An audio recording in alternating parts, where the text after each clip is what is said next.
ಎಲ್ರಿಗೂ ನಮಸ್ಕಾರ, ಮತ್ತೊಂದು ಹೊಸ ವ್ಲಾಗ್ಗೆ ಸ್ವಾಗತ ಸುಸ್ವಾಗತ. ಸೊ ಇವತ್ತು ನಮ್ಮ ಬರ್ಡ್ಸ್ಗಳಿಗೆ ಬೆಂಚೆ ಸೊಪ್ಪು ಹಾಕೋಣ ಅಂದ್ಬಿಟ್ಟು ತಂದಿದ್ದೀನಿ. ಆಲ್ಮೋಸ್ಟ್ ಇವಾಗ ಟೈಮ್ ಒಂದು 11 ಗಂಟೆ ಇರ್ಬೋದು. ವ್ಲಾಗ್ನ ಶುರು ಮಾಡ್ತಾಯಿದ್ದೀನಿ. ಸೊ ಬನ್ನಿ ಗೈಸ್, ಇವತ್ತಿನ ವ್ಲಾಗ್ನ ಶುರು ಮಾಡೋಣ. ಆಲ್ರೆಡಿ ಇನ್ನೂ ನೀರೆಲ್ಲ ಇಟ್ಟಿಲ್ಲ. ಆ್ಯಕ್ಚುಲಿ ನೈಟೇ ನೀರು ತೆಗೆದುಬಿಟ್ಟಿದ್ದೆ. ಸೊ ಇವಾಗ ಫ್ರೆಶ್ ವಾಟ್ರ್ ಕೊಡಬೇಕು, ಜೊತೆಗೆ ಫ್ರೆಶ್ ಆಗಿರುವಂತಹ ಇದು ಕೊಡಬೇಕು, ಸೊಪ್ಪುನ ಕೊಡೋಣ. ನಾನು ಹಿಂದೆ ನೋಡ್ತಾ ಇರ್ಬೋದು, ಏನೋ ಮಿಸ್ ಆಗಿದೆ ಅಂತ ನಿಮಗೆ ಅನ್ನಿಸ್ತಾ ಇರ್ಬೋದಲ್ಲ. ಇಲ್ಲಿ ಹಿಂಗಡೆ ಸ್ವಲ್ಪ ಕೇಜಸ್ಗಳನ್ನ ಚೇಂಜ್ ಮಾಡಿದ್ದೀನಿ. ಅದು ಏನು ಎತ್ತ ಅಂತ ಎಲ್ಲ ಈ ವಿಡಿಯೋದಲ್ಲಿ ತಿಳಿಸ್ಕೊಡ್ತೀನಿ. ಆ್ಯಕ್ಚುಲಿ ಏನಾಯಿತು ಅಂದರೆ ಗೈಸ್, ನೋಡಿ ಇಲ್ಲಿ ಯಾರು ಕಚ್ಚಾಡ್ತಾರೆ ನೋಡಿ ಊಟಕ್ಕೆ. ನೋಡಿ ಹಿಂಗೆ ಕಚ್ಚಾಡ್ಬೇಕಾರೆ ಸ್ವಲ್ಪ ಹೊಡಿಬೇಕು. ಫೀಮೇಲ್ ಮೇಲೆ ಕಚ್ತಾಯಿತ್ತು, ಸೊಪ್ಪು ತಿಂತೇನಂದು ಅಂತ. ಯಾವ ರೇಂಜಿಗೆ ಇರಬೇಕು, ಸೊಪ್ಪಿಗೆಲ್ಲ ಕಿತ್ತಾಡ್ತಾವ್ರು ನೋಡಿ. ಈ ಥರ ಕಿತ್ತಾಡೋ ಟೈಮಲ್ಲಿ ನೀವು ಹೋಗ್ಬಿಟ್ಟು ಸ್ವಲ್ಪ ಹಿಂಗೆ ಅದ್ಲಿಸಿದ್ರೆ ಸ್ವಲ್ಪ ಎದುರ್ತವೆ. ನಮ್ಗೆ ಅದರಿಸ್ತಾರೆ ಅಂದ್ಬಿಟ್ಟು ಕಿತ್ತಾಡಲ್ಲ. ಮತ್ತೆ ಅವಲ್ಲಿ ಕಿತ್ತಾಡ್ತಾ ಇದ್ರು, ಸುಮ್ಮನೆ ಇದ್ದೆ. ಇವಾಗ ಅದ್ಲಿಸಿದ್ಮೇಲೆ ಸರಿ ಹೋಯ್ತು ನೋಡಿ, ಮತ್ತೆ ಕಿತ್ತಾಡಕ್ಕೆ ಗೊತ್ತಾಯಿಲ್ಲ. ಅದು ಇವಾಗ ಎಲ್ಲೋ ಕುತ್ಕೊಬಿಡ್ತು. ಸೊ ನೋಡಿ ಗೈಸ್, ಇದ್ರ ಹಿಂದ್ಗಡೆ ಏನು ನೋಡ್ತಾ ಇದ್ದೀರಾ, ಇದು ಇಲ್ಲೊಂದು ಹಳೆ ಕೇಜ್ ಇತ್ತು ನೋಡಿ. ಈ ಥರ ಬ್ರೌನ್, ಈ ಥರ ಆರೆಂಜ್ ಬಾರ್ಡರ್ ಇರೋದು ಕೇಜು. ಸೊ ಆ ಕೇಜ್ನ ನೀವು ಎಷ್ಟೋ ಜನ ಕಮೆಂಟ್ಸ್, ಒಂದು ಇಬ್ಬರೇನೋ ಅನ್ಸುತ್ತೆ ಕೇಜು ಚೆನ್ನಾಗಿಲ್ಲ ಅಂದರೆ ಕೇಜು ಕಂಜೆಸ್ಟೆಡ್ ಅಂತ ಅನ್ನಿಸ್ತಾ ಇದೆ ನಿಮ್ಮ ಏರಿಯಾ ಒಳಗಡೆ, ಅದು ಬೇಡದಿರೋ ಕೇಜಲ್ಲಿ ಆಚೆ ಹಾಕಿ ಅಂತ ಹೇಳಿದರು. ಸೊ ಆ ಸಜೆಷನ್ನ ನಾನು ಮೈಂಡಲ್ಲಿ ಇಟ್ಕೊಂಡಿದ್ದೆ. ಮನೆ ಹೀಗೆ ಕೂತ್ಕೊಂಡು ಯೋಚನೆ ಮಾಡ್ಬೇಕಾದ್ರೆ ನಾನು ಯಾಕೆ ಈ ಕೇಜ್ನ ಆಚೆ ಹಾಕ್ಬಾರ್ದು, ಸುಮ್ಮನೆ ನನಗೆ ಯೂಸ್ ಇಲ್ಲ ಏನಿಲ್ಲ ಅಂದ್ಬಿಟ್ಟು ತೆಗೆದಿದೆ, ಆಚೆ ಹಾಕ್ಬಿಟ್ಟು ಬೇಕಾಗಿರೋಂಥ ಅದರಲ್ಲಿ ಉಪಯೋಗ ಆಗುವಂಥ ಏನೇನು ಐಟಮ್ಸ್ ಸಿಗುತ್ತೋ ಅದೆಲ್ಲ ಮೆಶ್ ಆಗಿರ್ಬೋದು, ಆಮೇಲೆ ಸ್ಟಿಕ್ಸ್ ಆಗಿರ್ಬೋದು ಎಲ್ಲ ತೊಗೊಂಡು ಮಿಕ್ಕಿದೆಲ್ಲ ಮೇಲಿಂದ ಕೆಳಗಡೆ ಅಷ್ಟೇ. ಆ ವಿಡಿಯೋ ತೋರಿಸ್ತೀನಿ ನೋಡಿ, ಅದು ಬಿದ್ದು ಹೆಂಗೆ ಹೊಡೆದೋಯ್ತು ಅಂತ. ಆ್ಯಕ್ಚುಲಿ ತುಂಬ ಹಳೆ ಕೇಜ್ ಮಾತ್ರ ಅದು, ಒಂದು 3-4-5 ವರ್ಷದಿಂದ ಇತ್ತು ಅದು ನನ್ನ ಹತ್ರ. ಅದಕ್ಕಿಂತ ಜಾಸ್ತಿನೇ ಆಗಿತ್ತು. ಬಾಕ್ಸಿಗೆ ಏಜ್ ತುಂಬ ಆಗಿತ್ತು. ಬಟ್ ಬಾಕ್ಸಿಗಲ್ಲಿ ನಾವೇನೋ ಆವಾಗ ಹಳೆ ಮನೇಲಿರುವಾಗ ಬಾಕ್ಸಲ್ಲಿ ಐಟಮ್ಸ್ಗಳನ್ನ ಇಡ್ತಾ ಇದ್ವಿ. ಸೊ ಅಂದರೆ ಮೋಸ್ಟ್ ಪ್ರಾಬ್ಲಿ ಆ ಬಾಕ್ಸಿಗೆ ಮೋಸ್ಟ್ಲಿ ಒಂದು 7-8 ವರ್ಷ ಆಗಿತ್ತು. ನನ್ನ ಕೇಜ್ ಮಾಡಿ ಒಂದು 4-5 ವರ್ಷ ಆಗಿತ್ತು. ಸುಮಾರು ವಯಸ್ಸಾಗ್ಬಿಟ್ಟಿತ್ತು. ಆಮೇಲೆ ಈಗ ಅದೆಲ್ಲ ಆಚೆ ಹಾಕಿದ್ಮೇಲೆ ಫುಲ್ಲು ನೀಟಾಗಿ ಕ್ಲೀನಾಗಿ ಕಾಣ್ತಾ ಇದೆ. ಇದೊಂದು ಕೇಜ್ ಮಾತ್ರ ಇದೆ ಗೈಸ್, ಇದೊಂದು ಇರಲೇಬೇಕು. ಯಾಕೆಂದರೆ ಈ ಮೇಲ್ಗಡೆ ಇರೋ ಕೇಜ್ಗಳಿಗೆ ಸಪೋರ್ಟ್ ಇದು. ಸೊ ಹಂಗಾಗಿ ಇದೊಂದನ್ನು ಮಾತ್ರ ಇಟ್ಕೊಂಡಿದ್ದೀನಿ. ಇದರಲ್ಲಿ ಏನು ಪ್ರಾಬ್ಲಮ್ ಇಲ್ಲ, ತುಂಬ ಅದಕ್ಕಿಂತ ಗಟ್ಟಿ ಕೇಜ್ ಇದು. ಅದು ಆ್ಯಕ್ಚುಲಿ ಹೆಂಗೆ ಅಂತಂದರೆ ಪೇಪರ್ ಥರ ಇತ್ತು ಅದ್ರ ಮರ. ಬಟ್ ಇದಂಗಲ್ಲ, ಫುಲ್ಲು ಗಟ್ಟಿ. ಇಷ್ಟಪ್ಪ ಇದೆ ಏನಿದು ಮರದ ಇಷ್ಟಪ್ಪ, ಎಷ್ಟು ಗೊತ್ತಿಲ್ಲ ನೋಡಿ. ಇಷ್ಟಪ್ಪ ಕರೆಕ್ಟಾಗಿ ಏನು ನೋಡ್ತಾ ಇದ್ರೆ ನೋಡಿ, ಇಷ್ಟಪ್ಪ ಇದೆ ಇದು ಮರ. ಹಂಗಾಗಿ ಹಾಳಾಗಿ ಹೋಗಲ್ಲ ಬೇಗ ಇದು. ಅದು ಬರೀ ಹಿಂಗೆ ಪೇಪರ್ ಥರ ಇತ್ತು ಮರ. ಸಂಧಿಯೆಲ್ಲ ತೂತೆಲ್ಲ ಮಾಡಿಬಿಟ್ಟಿತ್ತು, ಬರ್ಡ್ಸ್ಗಳೆಲ್ಲ ಆಲ್ರೆಡಿ ಕೊರೆದಾಕ್ಬಿಟ್ಟಿದ್ವು, ಆ ಥರ ಇತ್ತು. ಸೊ ಅದರಿಂದ ಅದನ್ನು ತೆಗೆದಾಕಿ ಇವಾಗ ನೋಡಿ ಇಲ್ಲಿ ಈ ಜಾಗ ಖಾಲಿ ಇದೆ. ಈಗೇನು ನೋಡ್ತಾ ಇದ್ದೀರಾ ನೋಡಿ, ನಿಮಗೆ ಕಾಣುತ್ತೆ, ಇನ್ನೆಲ್ಲ ಖಾಲಿ ಇದೆ ಜಾಗ. ಮತ್ತು ಹಿಂದ್ಗಡೆ ಇಲ್ಲಿ ಕೇಜ್ನ ಇಲ್ಲಿ ಹಿಂದ್ಗಡೆ ಹಾಕಿದ್ದೀನಿ, ನೀಟಾಗಿ ಕಾಣಲಿ ಅಂದ್ಬಿಟ್ಟು. ಸೊ ಇದು ಯಾವ ಥರ ಅನ್ನಿಸ್ತು ಅಂತ ನಾನು ಕೇಳೋಕ್ಕೆ ಇಷ್ಟಪಡ್ತೀನಿ. ನೀವೆಲ್ಲರೂ ಕೂಡ ಕಮೆಂಟ್ ಸೆಕ್ಷನಲ್ಲಿ ಕಮೆಂಟ್ ಮಾಡಿ, ಈಗಿರೋದು ಚೆನ್ನಾಗಿದೆಯಾ ಅಥವಾ ಮುಂಚೆ ಇದು ಚೆನ್ನಾಗಿತ್ತಾ, ಆ ಕೇಜ್ ಎಷ್ಟಿದ್ರಿಂದ ಏನು ಅನಿಸುತ್ತೆ ನಿಮಗೆ ಅಂತ. ನಾನು ಅದನ್ನು ಇವಾಗ ಬ್ಯಾಕ್ ಕ್ಯಾಮ್ರಲ್ಲಿ ನಿಮಗೆ ತೋರಿಸ್ತೀನಿ. ಒಂದು ಕೇಜ್ನ ಇಲ್ಲಿಂದ ಎತ್ತಾಕಿದ್ದೀನಿ, ಮೇಲಿಂದ 2ನೇ ಫ್ಲೋರಿಂದ ಎತ್ತಾಕಿದ್ದೀನಿ. ಅದು ಯಾವ ಕೇಜು ಅಂತ ನೀವು ನೋಡ್ತೀರಾ, ಈ ವಿಡಿಯೋದಲ್ಲಿ ತೋರಿಸಿರ್ತೀನಿ. ಅದು ಯಾವ ಕೇಜು, ಹಳೆ ಕೇಜ್ ಅದು. ಅದ್ರ ಮೇಲ್ಗಡೆ ಒಂದು ಬ್ಲೂ ಕಲರ್ ಕೇಜು, ಒಂದು ಪಿಂಕ್ ಕಲರ್ ಕೇಜಲ್ಲಿ ಬಡಿಸ್ಬಿಟ್ಟಿದ್ನಲ್ಲ, ಅದೇ ಕೇಜು. ಇಲ್ಲಿಂದ ಎಷ್ಟೇ ಗೈಸ್, ಎದುರೋಗ್ಬಿಟ್ರು ಅಕ್ಕಪಕ್ಕದವರೆಲ್ಲ, ಸೌಂಡ್ ಸಕ್ಕದಾಗಿ ಬಂದ್ಬಿಡ್ತು. ವೀಡಿಯೋ ಮಾಡೋಕ್ಕಾಗಲಿಲ್ಲ, ಅದೇ ಬೇಜಾರು. ಅಲ್ಲಿ ನಿಂತ್ಕೊಂಡು 2 ಕಲರ್ ವೀಡಿಯೋ ಮಾಡಿಸ್ಬೇಕಾಯ್ತು. ಬಿಡಿ, ಏನು ಮಾಡೋಕ್ಕಲ್ಲ. ಹಳೆ ಕೇಜು, ಆಲ್ಮೋಸ್ಟ್ ಈ ಕೇಜು ವಯಸ್ಸು ಒಂದು 4 ವರ್ಷ ಆಗಿರಬೇಕು.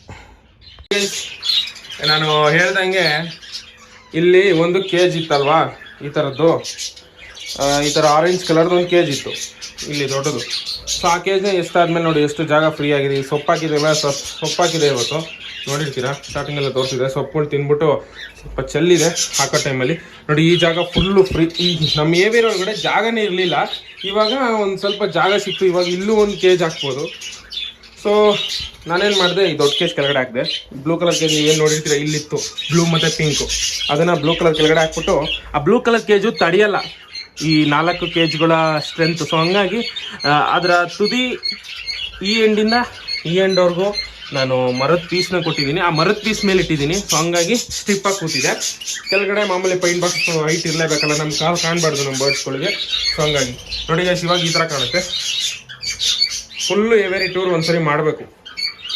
ನೋಡೋಣ, ಈ ವಿಡಿಯೋಗೆ ಒಂದು 100 ಲೈಕ್ಸ್ ಬಂದರೆ ಮಾಡೋಣ ಅಂತಿದ್ದೀನಿ. 100 ಒಂದು 70 ಬಂದರೆ ಸಾಕು, ಒಂದು 70-80 ಇವಾಗ ಒಂದೇ ದಿನಕ್ಕೆ ಅಂತಲ್ಲ, ನಾನು ಮಾಡೋ ಅಷ್ಟೊತ್ತಿಗೆ. ಯಾಕೆಂದರೆ ಬ್ರೀಡಿಂಗ್ ಸೀಸನ್ ಬಂದಾಗೆ ನಾನು ವಿಡಿಯೋ ಮಾಡೋಕ್ಕಾಗೋದು. ಯಾಕೆಂದರೆ ಈಗ ಸುಮ್ಮನೆ ಖಾಲಿ ಕೇಜ್ ತೋರಿಸಿ ಏನು ಚೆನ್ನಾಗಿರುತ್ತೆ. ಬರ್ಡ್ಸ್ ಬಿಟ್ಟಾಗ ಬರ್ಡ್ಸ್ ಜೊತೆಗೆ ಇಲ್ಲಿ ಬರ್ಡ್ಸ್ ಇದೆ ನೋಡಿ ಅಂತ ತೋರಿಸ್ಬಿಟ್ಟು ಪ್ರೋಗ್ರೆಸ್ಸು ಕೂಡ ತೋರಿಸ್ಬೋದು. ಸೊ ಹಂಗಾಗಿ ತುಂಬ ಚೆನ್ನಾಗಿ ಕಾಣುತ್ತೆ. ಸುಮ್ಮನೆ ನಾನು ಏನಿಲ್ಲ ಸುಮ್ಮನೆ ಖಾಲಿ ಕೇಜ್ ತೋರಿಸಿ ಏನು ಮಾಡೋಣ. ಇವಾಗ ಒಟ್ಟು ನಾನು ಸೆಟಪ್ ಮಾಡಿದ್ದೀನಿ ನೀಟಾಗಿ, ನಿಮ್ಗೆ ಇಲ್ಲಿ ಕಾಣ್ತಾ ಇದೆ. ಇದ್ರ ಮೇಲೆ ಇದು ಇನ್ನೊಂದು ಕೇಸ್ನ ನಾನು ನೋಡಿ ಇಲ್ಲಿಟ್ಟಿದ್ದೀನಿ. ಇಲ್ಲಿದೆ ಕೇಜು, ಇದಕ್ಕೂ ಕೂಡ ಗ್ರಿಪ್ ಕೊಟ್ಟಿದ್ದೀನಿ. ಇಲ್ಲಿ ಇದಕ್ಕೂ ಕೂಡ ಈ ಕೇಜ್ ಕೂಡ ತಡೆಯಲ್ಲ ಅಂದ್ಬಿಟ್ಟು ಮರದ ಪೀಸ್ ಕೊಟ್ಟಿದ್ದೀನಿ ಫ್ರಂಟು ಬ್ಯಾಕು. ಸೊ ಅದರಿಂದ ಸ್ಟಿಫಾಗಿ ಕೂತಿದೆ, ಅಲ್ಲಾಡಲ್ಲ.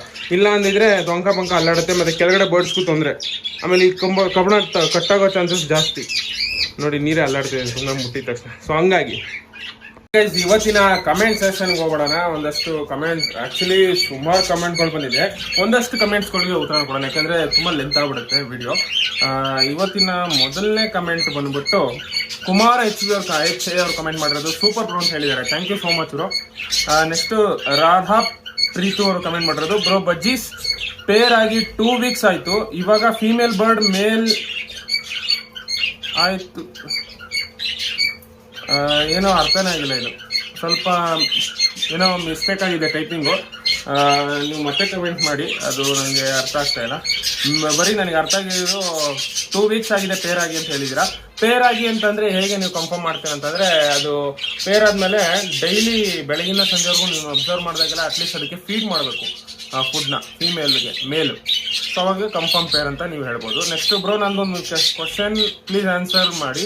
ನಮ್ಮ ಲವ್ ಬರ್ಡ್ಸ್ ಮತ್ತು ಮೊಟ್ಟೆ ಇಟ್ಟಿತ್ತು, ಬಟ್ ಆದಮೇಲೆ ಮೊಟ್ಟೆ ಕಾಣಿಸ್ತಿರಲಿಲ್ಲ, ಮರಿನೂ ಆಗ್ತಿಲ್ಲ, ಯಾಕೆ ಅಂತ ಕೇಳಿದ್ದಾರೆ. ಲವ್ ಬರ್ಡ್ಸು ಬ್ರೋ, ಅದೇ ನಿಮ್ಮ ಬರ್ಡ್ಸ್ಗಳು ಏನಾರ ಇನ್ಫರ್ಟೈನ್ ಮೊಟ್ಟೆ ಇಟ್ಟಿದ್ರೆ ಅದೇ ಮೊಟ್ಟೆನ ಆಚೆ ಹಾಕಿರ್ಬೋದು. ಇಲ್ಲ ಅಂತಂದರೆ ಅದೇ ಮೊಟ್ಟೆ ಕುಡಿದ್ಬಿಟ್ಟು ಹೊಡೆದಾಕಿರ್ಬೋದು. ಇಲ್ಲ ಅಂತಂದರೆ 2 ಫೀಮೇಲ್ ಆಗಿರ್ಬೋದು. ಇಷ್ಟರಲ್ಲಿ ಯಾವ್ದಾರ ಒಂದು ಇರ್ಬೋದು ಬ್ರೋ. ಒಂದ್ಸರಿ ಚೆಕ್ ಮಾಡಿ, 2 ಮೇಲ್ ಆ್ಯಂಡ್ ಫೀಮೇಲ್ ಕನ್ಫರ್ಮ್ ಇದೆ ಅಂತಂದರೆ ನೀವು ಚೆಕ್ ಮಾಡಿ ನೋಡಿ. ಅಕಸ್ಮಾತ್ 2 ಮೇಲ್ ಆ್ಯಂಡ್ ಫೀಮೇಲ್ ಕನ್ಫರ್ಮ್ ಇದೆ, ಅದು ಕೂಡ ಈಗ ಆಗ್ತಾ ಇದೆ ಅಂತಂದರೆ ನೀವು ಮೇಲ್ನ ಚೇಂಜ್ ಮಾಡಿ ಬ್ರೋ. ನೆಕ್ಸ್ಟ್ ಕಮೆಂಟು ಹೃತಿಕ್ ಅವ್ರು ಕಮೆಂಟ್ ಮಾಡೋದು. ಬ್ರೋ 1.5 ಫೀಟ್ ಕೇಜ್ಗೆ ಬ್ರೀಡಿಂಗ್ ಬಾಕ್ಸ್ ಕಟ್ಟಲು ಹೋಲ್ ಇಲ್ಲ, ನಾವೇ ಹೋಲ್ ಮಾಡಬೇಕಾ ಬ್ರೋ? ಅದು ನಾನು ಅದು ಹೇಳೋದು ಮರ್ತ್ಬಿಟ್ಟೆ. ನೀವು ಆ್ಯಕ್ಚುಲಿ ಕೆಲವೊಂದು ಕೇಜ್ಗಳಲ್ಲಿ ಈಗ ಬರ್ತಾ ಇರೋ 2024 ಮಾಡಲು ಕೇಜ್ಗಳಲ್ಲಿ ಏನಂತಂದರೆ ಸೈಡ್ ಬ್ರೀಡಿಂಗ್ ಡೋರ್ ಕೊಟ್ಟಿರ್ತಾರೆ. ಸೊ ಅದನ್ನು ಈ ವಿಡಿಯೋದಲ್ಲಿ ತೋರಿಸ್ತೀನಿ. ನಮ್ಮ ದೊಡ್ಡ ಕೇಜಲ್ಲಿ ಇದೆ, ಹಳೆ ಕೇಜಲ್ಲಿ ಯಾವುದರಲ್ಲೂ ಇಲ್ಲ. ಇವಾಗ ನಾನು ಹೊಸ ಕೇಸ್ ತೊಗೊಂಡಿದ್ದಲ್ಲ 1.5 ಇಟ್ಟು ಅದರಲ್ಲಿದೆ ಬ್ರೀಡಿಂಗ್ ಡೋರು. ಸೊ ಆ ಬ್ರೀಡಿಂಗ್ ಡೋರ್ ಇಲ್ಲ ಅಂತಂದರೆ ನೀವೇ ನಿಮ್ಗೆ ಎಲ್ಲಿ ಬೇಕೋ ಅಲ್ಲಿ ತಂತಿನ ಕಟ್ ಮಾಡಿಕೊಂಡು ಅಲ್ಲಿಗೆ ಬ್ರೀಡಿಂಗ್ ಬಾಕ್ಸ್ನ ಹ್ಯಾಂಗ್ ಮಾಡಬೇಕಾಗುತ್ತೆ. ಇವಾಗ ನಾನೇನು ಹಿಂದ್ಗಡೆ ನೋಡ್ತಾ ಇದ್ರೆ ಅದರಲ್ಲಿ ಯಾವುದ್ರಲ್ಲೂ ಕೂಡ ಇದಿಲ್ಲ, ಬ್ರೀಡಿಂಗ್ ಡೋರ್ ಇಲ್ಲ. ಸೊ ನಾನೇ ಅದು 2 ತಂತಿ ಕಟ್ ಮಾಡಿ ಹೋಲಿಗೆ ಕರೆಕ್ಟಾಗಿ ಒಂದು 3 ತಂತಿ ಕಟ್ ಮಾಡಬೇಕು. 3 ತಂತಿ ಕಟ್ ಮಾಡಿದ್ರೆ ಕರೆಕ್ಟಾಗಿ ಹೋಲಿಗೆ ಬರ್ಡ್ ಹೋಗಿ ಬರ್ಬೋದು, ಯಾವುದೇ ರೀತಿಯ ತೊಂದರೆ ಇರಲ್ಲ. ಸೊ ಆ ಥರ ನೀವೇ ಕಟ್ ಮಾಡ್ಕೋಬೇಕಾಗತ್ತೆ ತಂತಿನ. 1.5 ಫೀಟೆ ನನ್ನ ಬ್ರೀಡಿಂಗ್ ಡೋರ್ ಯಾವ ಥರ ಇರುತ್ತೆ ಅನ್ನೋದನ್ನು ಈ ವಿಡಿಯೋದಲ್ಲಿ ತೋರಿಸ್ತೀನಿ ಕೊನೆಗೆ. ಅದು ಒಂದೇ ಈಗ ಹೊಸದಾಗಿ ತಂದರೆ ಕೇಜ್ಗಳಲ್ಲಿ ಇದೆ, ಹಳೆಯ ಕೇಜ್ಗಳಲ್ಲಿ ಇಲ್ಲ. Hi bro, how to away ants from birds? Ants ಅಂದರೆ ಕರಿ ಇರುವೆ ಬರ್ತಾ ಇದ್ರೆ ಏನು ತೊಂದರೆ ಇಲ್ಲ, ಅವೇನು ಕಷ್ಟ ಅಲ್ಲ. ಬಟ್ ಕೆಂಪಿರುವೆ ಬರ್ತಾ ಇದ್ರೆ ಅವಕ್ಕೆ ನೀವು ಲಕ್ಷ್ಮಣ್ ರೆಕ್ಕೆ ಅಂತ ಸಿಗುತ್ತೆ, ಅದನ್ನು ಬರಿಬೋದು. ಅಂದರೆ ಬರ್ಡ್ಸ್ಗೆ ಅದು ಲಕ್ಷ್ಮಣ್ ರೆಕ್ಕೆ ಬರ್ದಿರೋದು ಗೊತ್ತಾಗ್ಬಾರ್ದು. ಹೇಗೆ ಅಂತಂದರೆ ನೋಡಿ, ಇವಾಗ ನಾನು ಫ್ರಂಟ್ ಕ್ಯಾಮ್ರಾ ತರಿಸೋದು ನೋಡಿ. ಈ KG ಇಟ್ಟಿದ್ನಲ್ಲ ಅವಾಗ ಜಮಾನ್ದಲ್ಲಿ, ಅವಾಗ ಈ ಕೇಜಲ್ಲಿ ಸುತ್ತ ಇರುವೆ ಬರೋದು. ಅವಾಗ ಏನು ಮಾಡ್ತಾಯಿದ್ದೆ, ಇಲ್ಲಿ ಇದ್ರ ಮೇಲೆ ಹತ್ತಿ ಓಡಾಡೋದು, ಇದ್ರ ಮೇಲೆ. ಸೊ ಅವಾಗ ಇಲ್ಲಿ ಲಕ್ಷ್ಮಣ್ ರೆಕ್ಕೆ ಬರಿತಾ ಇದೆ. ಲಕ್ಷ್ಮಣ್ ರೆಕ್ಕೆ ಅಂತ ಸಿಗುತ್ತೆ, ಜಿರ್ಲೆ ಎಲ್ಲ ಓಡಿಸ್ತಾರೆ. ಆ ಜಿರ್ಲೆ ಎಲ್ಲ ಓಡೋಗುತ್ತೆ, ಅದನ್ನು ಸ್ಮೆಲ್ ಕಂಡ್ರೆ ಅದನ್ನು ಹಚ್ತಾ ಇದೆ ಅಲ್ಲಿ. ಸೊ ಆವಾಗ ಇರುವೆಗಳು ಅವಾಯ್ಡ್ ಆಗ್ತಾ ಇದ್ವು. ಮತ್ತು ಇನ್ನೊಂದು, ನಿಮ್ಮ ಇರುವೆಗಳನ್ನ ಫುಲ್ ಅವಾಯ್ಡ್ ಮಾಡಬೇಕು ಅಂದರೆ ದಯವಿಟ್ಟು ಡೈಲಿ ವಾಟರ್ನ ಚೇಂಜ್ ಮಾಡಿ, ಮತ್ತು ಡೈಲಿ ಪೇಪರ್ನ ಚೇಂಜ್ ಮಾಡಿ. ಏನು ಡಸ್ಟ್ ಇರುತ್ತೆ, ಗಲೀಜಿರುತ್ತೆ, ಅದನ್ನು ಡೈಲಿ ಚೇಂಜ್ ಮಾಡಿ. ಸೊ ಆವಾಗ ನೀಟಾಗಿದ್ದಷ್ಟು ಯಾವುದೇ ರೀತಿ ಇರುವೆಗಳು ಬರಲ್ಲ. ನೆಕ್ಸ್ಟು ಮಧುಸೂದನ್ ಅವ್ರು ಕಮೆಂಟ್ ಮಾಡಿರೋದು. ಹಾಯ್ ಬ್ರೋ, ಮೊಟ್ಟೆ ಹಾಕ್ತಿಲ್ಲ, ಏನು ಮಾಡಬೇಕು ತಿಳಿಸಿ ಬ್ರೋ ಅಂತ ಕೇಳಿದ್ದಾರೆ. ಬ್ರೋ ಆ್ಯಕ್ಚುಲಿ ಇದು ಬ್ರೀಡಿಂಗ್ ಸೀಸನ್ ಅಲ್ಲ, ಬ್ರೀಡಿಂಗ್ ಅದು ಬರ್ಡ್ ಬರಬೇಕು ಅಂತಂದರೆ ಮಿನಿಮಮ್ ಅದಕ್ಕೆ ಆಲ್ಮೋಸ್ಟ್ ಒಂದು 9 ಮಂತ್ಸ್ ಇಲ್ಲ 10 ಮಂತ್ಸ್ ಆದರೂ ಏಜ್ ಆಗಿರಬೇಕು. ಆಮೇಲೆ ಅದು ಅಡಲ್ಟ್ ಆಗುತ್ತೆ. ಅದಾದ ನಂತರ ಪೇರು, ಅದಾದ ನಂತರ ಬ್ರೀಡ್ ಆಗುವಂಥದ್ದು. ಸೊ ಫಸ್ಟು ನೀವು ನಿಮ್ಮ ಬರ್ಡ್ಸ್ಗಳು ಏಜ್ ಕರೆಕ್ಟಾಗಿ ಆಗಿದೆ ಅಂತ ನೋಡ್ಕೊಳ್ಳಿ. ತೀರಾ ಸೆಮಿ ಅಡಲ್ಟಲ್ಲಿ ಬ್ರೀಡ್ ಆಗುತ್ತೆ, ಬಟ್ ಅದು ಏನಾಗುತ್ತೆ ಅಂದರೆ ಬರ್ಡ್ ಲೈಫ್ ಸ್ಪ್ಯಾನಿಗೆ ಎಫೆಕ್ಟ್ ಆಗುತ್ತೆ. ಯಾಕೆ ಅಂತಂದರೆ ಬರ್ಡು ಇನ್ನೂ ಚಿಕ್ಕ ವಯಸ್ಸಲ್ಲಿ ಬ್ರೀಡ್ ಆದರೆ ಅದಕ್ಕೆ ಲೈಫ್ ಸ್ಪ್ಯಾನ್ ಒಂದು 12 ವರ್ಷ ಇದ್ದರೆ ಅದು ಬರೀ ಒಂದು 7-8 ವರ್ಷಕ್ಕೆ ಬಂದ್ಬಿಡುತ್ತೆ. ಸೊ ಬೇಗ ಬೇರೆ ರೀತಿಯ ಕಾಯಿಲೆಗಳು ಬರುವಂಥ ಸಾಧ್ಯತೆಗಳಿರುತ್ತೆ. ಸೊ ಹಂಗಾಗಿ ನೀವು ನಿಮ್ಮ ಬರ್ಡ್ಸ್ಗಳು ಮಿನಿಮಮ್ ಅಂತಂದ್ರೆ ಒಂದು 10 ಮಂತ್ಸ್ ಆದರೂ ಏಜ್ ಆಗಿರಬೇಕು. ಬಜ್ಜೀಸಲ್ಲಿ ಹೇಳ್ತಾ ಇದ್ದೀನಿ. ಕಾಕ್ಟೆಲಲ್ಲೆಲ್ಲ 1 ಇಯರ್ ಆಗಿರಬೇಕು. ಕನ್ನೂರಲ್ಲೆಲ್ಲ 1.5 ವರ್ಷ ಮೇಲಾಗಿರಬೇಕು. ಯಾಕೆಂದರೆ ಅದು ಮೊಟ್ಟೆ ಅಷ್ಟು ಕ್ಯಾಲ್ಸಿಯಮ್ನ ಪ್ರೊಡ್ಯೂಸ್ ಮಾಡೋದ್ರಿಂದ ಮೊಟ್ಟೆ ಇಟ್ಟಾಗ ಎಷ್ಟೋ ಕ್ಯಾಲ್ಸಿಯಮ್ ಎಲ್ಲ ಹೊಟ್ಟೋಗ್ಬಿಡುತ್ತೆ, ತುಂಬ ವೀಕ್ ಆಗ್ಬಿಡುತ್ತೆ ಬರ್ಡ್ಸು. ಆಲ್ರೆಡಿ ನಾನು ಡಿಸ್ಕಸ್ ಮಾಡಿದ್ದೀನಿ ಕನ್ನೂರ್ ಬಗ್ಗೆ. ನೆಕ್ಸ್ಟ್ ಥ್ಯಾಂಕ್ಸ್ ಬ್ರೋ, ಕಮೆಂಟ್ಗೆ ರಿಪ್ಲೈ ಮಾಡಿದ್ದಕ್ಕೆ. ಸಪೋರ್ಟ್ ಆಲ್ವೇಸ್ ಇರುತ್ತೆ, ಇನ್ನೂ ಎಕ್ಸ್ಪ್ಯಾಂಡ್ ಆಗಲಿ ಬೇರೆ ಅಂತ ಹೇಳಿದ್ದಾರೆ. Thank you so much bro, ನಿಮ್ಮ ಆಶೀರ್ವಾದ ಇದೇ ಥರ ಇರಲಿ. ಹಿತೇಶ್ ಕುಮಾರ್ ಅವರು ಕಮೆಂಟ್ ಮಾಡಿರೋದು. ಮತ್ತು ನೆಕ್ಸ್ಟ್ ಕಮೆಂಟ್ ಬಂದ್ಬಿಟ್ಟು ಎಷ್ಟೊಂದು ಜನ ಜೈ RCB ಶರ್ಟ್ ಹಾಕೊಂಡಿದ್ನಲ್ಲ ಅವತ್ತು, ಸೊ ಹಂಗಾಗಿ ಜೈ RCB ಅಂತ ಹೇಳಿದ್ರೆ. ಹೌದು, RCB ನಾನು ಆಲ್ರೆಡಿ ಅದರಲ್ಲೇ ಮಾತಾಡಿದ್ದೀನಿ. ಜೈ RCB ಸೂಪರ್ ಬ್ರೋ ಅಂತೆಲ್ಲ ಕಮೆಂಟ್ ಮಾಡಿದ್ದಾರೆ. ಥ್ಯಾಂಕ್ ಯು ಸೊ ಮಚ್ ಯಾರು ಕಮೆಂಟ್ ಮಾಡಿದ್ರಿ. ನೆಕ್ಸ್ಟ್ ಬ್ರೋ, ನಿಮ್ಮ ಸೋಮಶೇಖರ್ ಅವ್ರು ಕಮೆಂಟ್ ಮಾಡಿರೋದು. ಬ್ರೋ, ನಿಮ್ಮ ವಿಡಿಯೋ ಡೈಲಿ ಮಿಸ್ ಮಾಡಿದ್ರೆ ನೋಡ್ತೀನಿ ಬ್ರೋ ಅಂತ ಹೇಳಿದ್ದಾರೆ. Thank you so much bro, ನಿಮ್ಮೆಲ್ಲರ ಸಪೋರ್ಟ್ ಇದೇ ಥರ ಇರಲಿ. ನಿಮ್ಗೇನೇ ಡೌಟ್ಸ್ ಇದ್ರು ಕೂಡ ಈ ವಿಡಿಯೋದ ಕೆಳಗಡೆ ಕಮೆಂಟ್ ಸೆಕ್ಷನಲ್ಲಿ ಕಮೆಂಟ್ ಮಾಡಿ. ಆಮೇಲೆ ಯಾರ್ಯಾರೆಲ್ಲ ಈಗ ಮಾರ್ಚ್ 22 ಏನಿದೆ ಅಂತ ನಿಮ್ಗೆ ಎಲ್ಲರಿಗೂ ಗೊತ್ತೇ ಇದೆ, ನಾನೇನು ಹೇಳಬೇಕಾಗಿಲ್ಲ. ಮಾರ್ಚ್ 22 ಗೊತ್ತಲ್ಲ, ನಮ್ಮ RCB ಮ್ಯಾಚು. ಸೊ ಯಾರ್ಯಾರೆಲ್ಲ RCB ಫ್ಯಾನ್ಸ್ ಇದ್ದೀರಾ ಅವರೆಲ್ಲರೂ ಕೂಡ ಕಮೆಂಟ್ ಸೆಕ್ಷನಲ್ಲಿ ಕಮೆಂಟ್ ಮಾಡಿ. ಏನಂತ ಕಮೆಂಟ್ ಮಾಡ್ತೀರಾ? ಜೈ RCB ಅಂತಲೇ ಕಮೆಂಟ್ ಮಾಡಿ. ಈ ಸಲ ಕಪ್ ನಮ್ಮದೇ ಅಂತಲೂ ಕಮೆಂಟ್ ಮಾಡಿ. ಅದು ನಮ್ಮದು ಸ್ಲೋಗನ್, ಅದು ಮರಿಬಾರ್ದು. ಈ ಸಲ ಕಪ್ ನಮ್ಮದೇ ಸ್ಲೋಗನ್ ಹೇಳ್ತಾ ಇಲ್ಲ, ಈ ಸಲ ಕಪ್ ನಮ್ಮದೇನೆ, ತಲೆ ಕೆಡ್ಸ್ಕೊಬೇಡಿ. ಮತ್ತೆ ಇನ್ನೊಂದೇನಂತಂದ್ರೆ, ನಿಮ್ಗೇನೋ ಡೌಟ್ಸ್ ಇದೆ ಬರ್ಡ್ಸ್ ಬಗ್ಗೆ ಅದ್ರೂ ಕೂಡ ಕಮೆಂಟ್ ಮಾಡಿ, ಅದು ಮರಿಬೇಡಿ ಅಂತ ಹೇಳ್ತಾ ಇವತ್ತಿನ ಬ್ಲಾಗ್ನ ಮುಗಿಸ್ತಾ ಇದ್ದೀನಿ. ಮತ್ತೆ ನಿಮ್ಮ ಮುಂದೆ ಒಂದು ಹೊಸ ಬ್ಲಾಗ್ ಜೊತೆಗೆ ಬರ್ತೀನಿ. ಅಲ್ಲಿವರೆಗೂ ಟೇಕ್ ಕೇರ್, ಬಾಯ್ ಬಾಯ್. ನಿಮ್ಗೆ ಹೇಳಿದ್ನಲ್ಲ, ಈ ತಂತಿ ನೋಡಿ, ಇದು 2, 3 ಈ 3 ಆಲ್ಮೋಸ್ಟ್ 4 ಕಟ್ ಮಾಡಿ. ಇಷ್ಟು 4 ಕಟ್ ಮಾಡಿದ್ರೆ ನಿಮ್ದು ಒಂದು ಬ್ರೀಡಿಂಗ್ ಬಾಕ್ಸ್ ಇಡ್ಬೋದು ನೀವು. ನೋಡಿ, ಇದು ಹೊಸ ಕೇಜು, ಬ್ರೀಡಿಂಗ್ ಡೋರ್ ಇದೆ. ಇಲ್ಲಿ ಬ್ರೀಡಿಂಗ್ ಡೋರ್ನ ಹ್ಯಾಂಗ್ ಮಾಡೋದು, ಇದು ಅವರೇ ಕೊಟ್ಟಿರ್ತಾರೆ ಕಂಪ್ನಿಯಿಂದ. ಬ್ರೀಡಿಂಗ್ ಡೋರ್ ಇಲ್ಲದೆ ಇರೋದು ಯಾವ ಥರ ಇದೆ ಅಂತಂದರೆ, ನೋಡಿ ಇಲ್ಲಿದೆ 3 ತಂತಿ ಕಟ್ ಮಾಡಿದ್ದೀನಿ. ನೋಡಿ 3 ಅಲ್ಲ 4 ಕಟ್ ಮಾಡಿದ್ದೀನಿ. 1, 2, 3 3 ಕಟ್ ಮಾಡಿದ್ದೀನಿ. ಬಟ್ ಇದನ್ನು ಕಟ್ ಮಾಡಬೇಕು ಗೈಸ್. ಇದು ಬೆಂಡ ಸ್ವಲ್ಪ ನಾನೇ ಹಿಂಗೆ ಎಕ್ಸ್ಪ್ಲೇನ್ ಮಾಡಿದ್ದೀನಿ. ಯಾಕೆ ಅಂತಂದರೆ ಫ್ರೀ ಆಗಿರಬೇಕು ಬರ್ಡ್ ಓಡಾಡೋಕ್ಕೆ, ಯಾವುದೇ ತಂತಿಗಳು ಅಡ್ಡ ಬರಬಾರ್ದು. ನೋಡಿ, ಇಷ್ಟು ಫ್ರೀ ಆಗಿರಬೇಕು. ಆ್ಯಕ್ಚುಲಿ 4 ತಂತಿ ಕಟ್ ಮಾಡಿ ಗೈಸ್, ಅದು ಫ್ರೀ ಆಗಿರುತ್ತೆ. ನೋಡಿ, ಇಲ್ಲಿ 4 ತಂತಿ ಕಟ್ ಮಾಡಿದ್ದೀನಿ. ನೋಡಿ ಇದರಲ್ಲಿ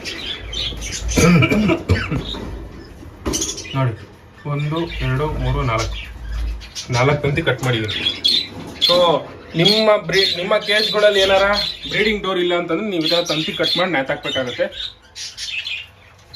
ಇಲ್ಲ ಅಂತಂದ್ರೆ ಬ್ರೀಡಿಂಗ್ ಡೋರ್ ಇದ್ರೆ ಡೈರೆಕ್ಟಾಗಿ ಅಲ್ಲಿಗೆ ನೀವು ಹ್ಯಾಂಗ್ ಮಾಡ್ಬೋದು.